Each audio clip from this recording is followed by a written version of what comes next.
ورحمة الله وبركاته. ازيكم حبايبي؟ عاملين ايه؟ اخباركم ايه؟ وحشتوني جدا من الفيديو اللي فات. النهارده اعمل كده اكله خفيفه سريعه. هعمل صينيه بطاطس ورز بشعريه، وهعمل حبه سلطه كده مع بعض. تمام. النهارده انا وجوزي مش هياكل معانا، فانا قلت ايه بقى اعمل كده حاجه بسيطه كده في السريع يعني. انا غاسله كل حاجه ومحضره كل حاجه معانا. الفراخ دي كانت عندي في الفريزر، انا كنت جايباها وكنت شايلاها كده يعني، مقطعاها كده صغنن وكنت شايلاها كده. تمام. لما يكون جوزي مش هيتغدى معانا، فبعمل كده على قد انا والولاد بس يعني. تمام. معايا هنا توم، انا مفصصاهم كده 5-6 فصوص يعني توم كده. بحطهم فين؟ بضربهم مع الطماطم في الخلاط. فاهمين قصدي ايه؟ بضربهم في الخلاط مع الطماطم. تمام. خلي الفراخ دي كده على جنب. معايا الطماطم.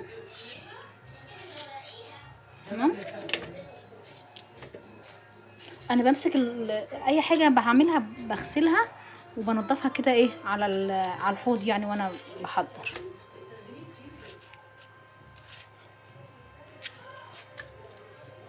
ده كده بيبقى احسن واسرع كتير قوي يعني.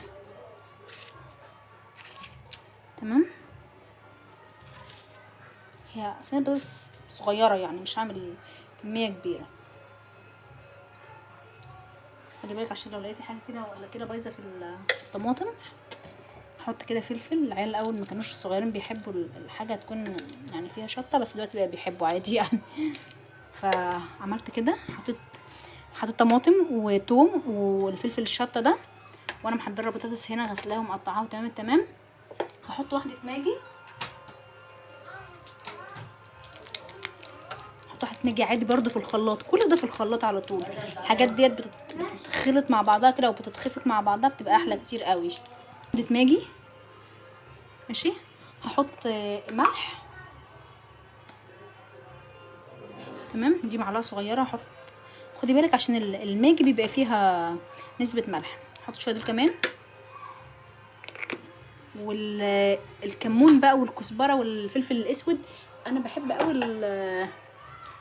صينيه البطاطس بيبقى فيها قوي توم وكزبره، سبحان الله بيخلي طعمها يعني حلو قوي. تمام. دي كزبره ناشفه. احط حبه حلوين كده. ماشي. ممكن احط كمان حبه فلفل اسود وخلاص على كده. تمام. ده فلفل اسود.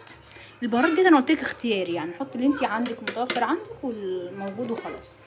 ماشي. ممكن كمان عندي بهارات، افتكرت دلوقتي عندي بهارات اللي هي البهارات السبع بهارات دي اللي بتجيبها من عند العطار، بتقولوا بهارات كده. هحط برضو سنه صغننه كده مش كتير. تمام. وخلاص كده هضرب دوت في الخلاط. ماشي. وهنرجع تاني مع بعض. ازيكم عاملين ايه؟ انا لوز فاكراني. وماما تقول لكم دلوقتي هتعمل ايه.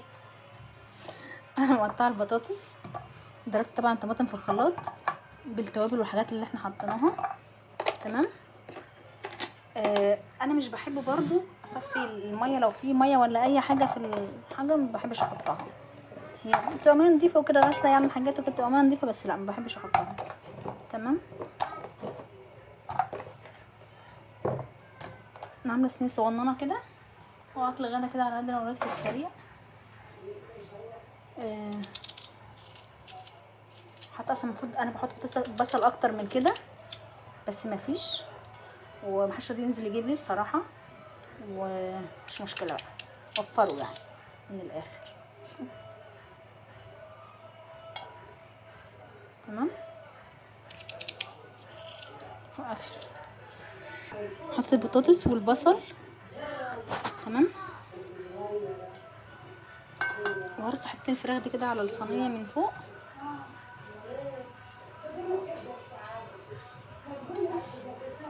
في الغلا ده يا بنات لازم نمشي كده الدنيا بالموجود وعلى القد خالص يعني.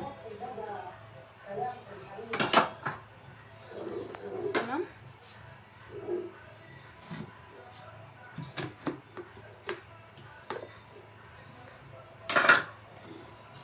شايفين؟ عايزاها تستوي معاكي اسرع، سويها نص سوا على البوتاجاز من فوق، وبعد كده تكمل سوا في الفرن. تمام. مش عارفه ليه انا عماله بضرب فيهم جامد قوي، مش حاساهم بيتضربوا كويس. تمام. مش مشكله بقى كده.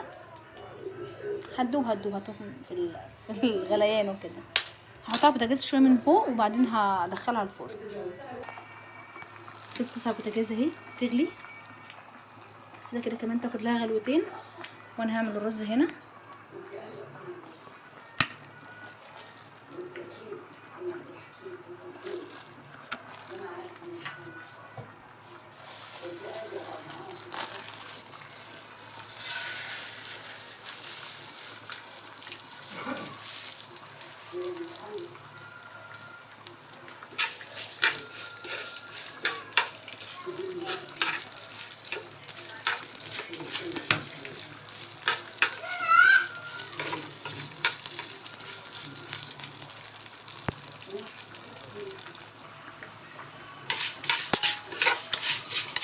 معلش يا بنات لو الكاميرا فيها حاجه من التصوير، عشان درجه الحراره بتطلع كده على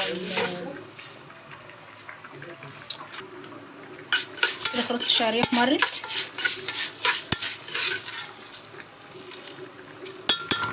انا مش عايزاها تحمر قوي. ننزل بقى بالرز.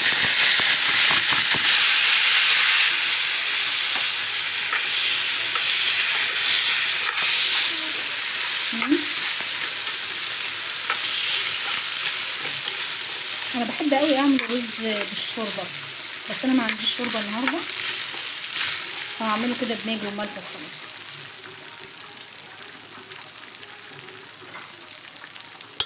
انا بحط واحده بس ماجي كفايه، مش بحب اكتر منها قوي يعني. تمام.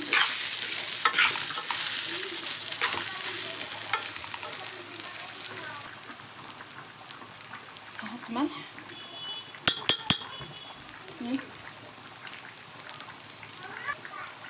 حطيت ملح وحطيت ماجي، حطيت حبه فلفل اسود صغننين كده. تمام. وهنزل بالميه.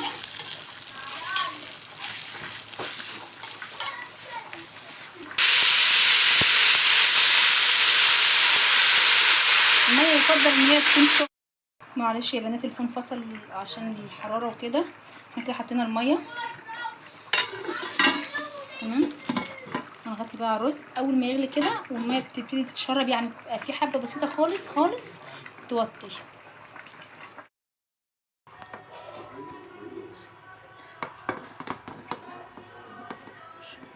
وقف يا لوشي، وقف تصويرك زي اتكلم على فكرة الفيديو ده مش بصوتك. كده. انا خلصت الاكل. الصينيه بطاطس طالعه روعه وريحتها فظيعه. تمام. وعملت طبق السلطه والرز كمان اهو خلص، طلع مفلفل وجميل قوي. اتفضلوا بقى معانا. اتمنى بجد الفيديو يعجبكم، متنسونوش في اللايك، واللي مشتركش في القناه يشترك، وشكرا جدا على المتابعه.